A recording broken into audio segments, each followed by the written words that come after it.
BRS सदर जिले निर्मल व रुकने असेंबली जी विठल रेड्डी ने मधुल तालुका हेडक्वार्टर्स में तकरीबन 50 लाख रुपए की लागत से सीसी रोड के कामों का आगाज किया।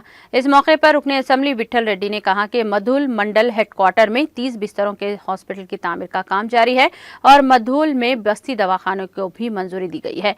इस मौके पर एमपीपी आयशा अफरोज खान, जेडपीटीसी सुरेंदर रेड्डी गारू, तालुका मुनव्वर कापू संगम के सदर आर रमेश, कॉप्शन मेंबर मखदूम, मुकामी सरपंच राजेंद्र, एमपीटीसी भूषम के अलावा दीगर मुकामी बीआरएस कायदीन और कारकुनों की कसी तादाद ने शिरकत की।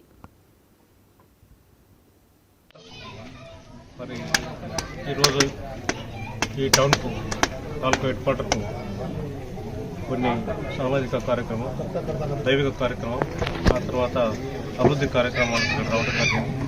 మరి ఈ కార్యక్రమంలో మండల గ్రామ ప్రజాప్రతినిధులందరూ కూడా అదికాకుండా సంఘం అధ్యక్షులు కూడా అన్ని సంఘం అధ్యక్షులు కూడా గౌరవ ఎంపీపీ గారు, సర్పంచ్ గారు, ఎంపీటీసీ గారు, ఆప్షన్ మెంబర్ గారు, సంఘాల అధ్యక్షులు, వార్డు మెంబర్స్, ఈ వార్డు ప్రజలు, ప్రజానికి అందరూ కూడా హాజరు కావడం జరిగింది.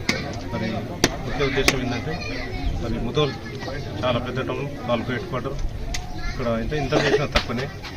మరి ఈ రోజున సుమారు 50 లక్షలతో సీసీ రోడ్డు నిర్మాణ పనులకు భూమి పూజ ఇప్పుడే ప్రారంభించడం జరిగింది.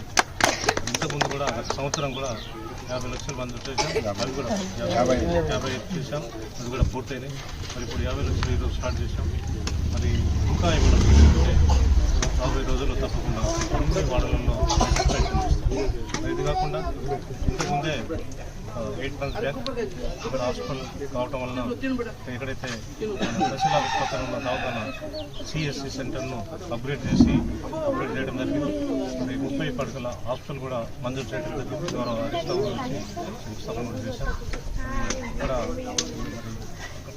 చేస్తే పెద్ద దవాఖాన ఫ్యూచర్ ఆలోచించి రోడ్పై నేషనల్ హైవేపై పోలీసులు పనులు కట్టడం జరుగుతుంది. నిర్మాణం కూడా అయినాయి, పనులు కూడా చేయడం జరిగింది. మరి ఇది కాకుండా ఇక్కడ ఏదైతే లోకల్ పబ్లిక్ ఉంటారో వారికి కూడా ఇబ్బంది కాకుండా ఇక్కడ కూడా పల్లె దవాఖానాన్ని అది కూడా మంజూరు చేయడం జరిగింది. అది కూడా త్వరలో పనులు ప్రారంభిస్తాం.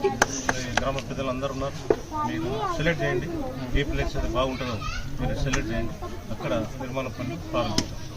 ఇంకా అనేక కార్యక్రమాలు కూడా అవకాశం చేసే అవసరం ఉంది. తప్పకుండా రాబోయే రోజుల్లో అందరితో విచారణ చేసి ఇక్కడ ఇంకా కొన్ని పనులు మంజూరు చేయడానికి చేద్దామని చెప్పి మనం చేస్తాం. మరి ఈ సందర్భంలో ఈ కార్యక్రమాన్ని మనం ఆహ్వానించిన అందరూ ప్రతి ఒక్కరు కూడా